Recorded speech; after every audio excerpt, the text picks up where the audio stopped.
Reports of Apple's imminent demise are greatly exaggerated and unwarranted. Investors are debating Apple's future after the company's third quarter print. Reports of Apple's demise are premature and based more on hyperbole than fact. Long-term, there are still many reasons for investors to be bullish on Apple stock. Let's dive in. Apple stock outlook. Here's why there are still plenty of reasons to take a bite of Apple. Welcome to Timely Investment Research. Are Apple's best days behind it?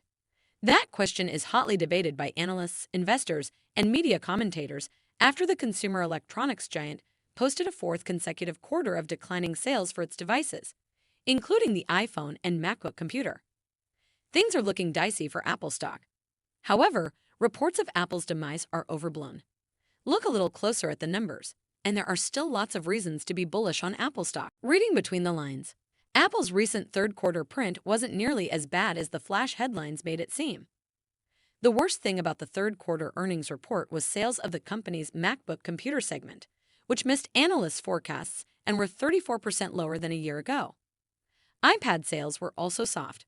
However, sales of the company's primary device, the iPhone, matched Wall Street expectations at $43.81 billion and were 2% higher than a year earlier. Plus, the third quarter iPhone sales were a record and included only 1 week of sales of the new iPhone 15. While the hardware side of Apple's business may have been soft in third quarter, the company's services segment more than made up for any shortfall. Apple TV, app sales, and the company's finance business posted stronger than expected revenue of $22.31 billion compared to third quarter forecasts of $21.35 billion.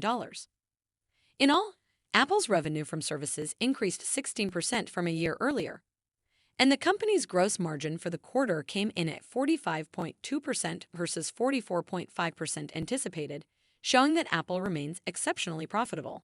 Addressing its problems. Apple CEO Tim Cook is well aware of the slow sales of the company's electronic devices. If anything, he has been aggressively developing the service offerings in anticipation of a slowdown on the hardware side of the business. However, even on the electronics side, Apple isn't being complacent. Just before the third quarter earnings were announced, Apple unveiled new microchips for its personal computers and introduced a cheaper MacBook Pro laptop. The new computers, which include MacBook Pro and iMac models, are already on sale and have been upgraded with new microchips that provide faster speeds, longer battery life, and the power to develop artificial intelligence applications. Apple cut the price of its entry-level 14-inch MacBook Pro to $1,599 from $1,999. The company also unveiled an updated 24-inch iMac desktop computer with a starting price of $1,299. The previous model used an M1 chip, and the new version is upgraded to the latest M3 chip.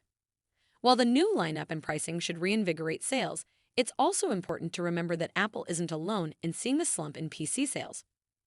After surging 25% in 2021 during the COVID-19 pandemic, worldwide PC sales have retrenched, declining for 8 consecutive quarters, according to data from market research firm Gartner. Worldwide PC sales peaked in 2011, though there's hope that AI will help to reinvigorate the industry. The China question. Beyond its products and sales, Apple stock faces questions about its exposure to the Chinese market. The company's main manufacturing plant for its iPhones is in Zhengzhou, and Asia remains Apple's second-largest sales market after North America. The company is heavily exposed to China and entrenched in the nation of 1.4 billion people. It therefore makes it difficult for Apple when China's economy weakens as it has this year. As one of America's most successful companies and recognizable brands, Apple can get caught up in geopolitical tensions between the U.S. and China, as earlier this year when officials in Beijing threatened to ban civil servants from using iPhones at work. While China remains unpredictable, here too, Apple has been working to improve the situation. Tim Cook has been traveling to China more often lately, even as Apple moves more of its iPhone production to other low-cost centers such as Vietnam and India. Still a stock to buy and hold. There's no question that Apple is sailing through some choppy waters. But long-term, it's essential for investors to remember that Apple remains one of the very best technology companies in the world. It's also one of the most widely held stocks, with its market capitalization hitting $3 trillion this spring. Consider, too, that Apple is flush with cash, having $162 billion of cash on hand as of September 30th this year.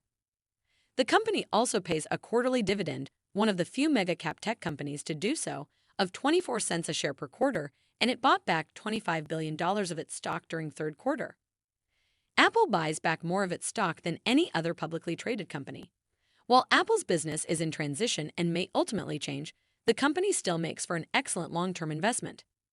Apple stock is a buy. Thanks for spending some time with us today, Timely Investment Research. We're so glad you did. If you found value in today's video, please give us a like, hit that bell icon to never miss an upload, and hey, don't forget to subscribe.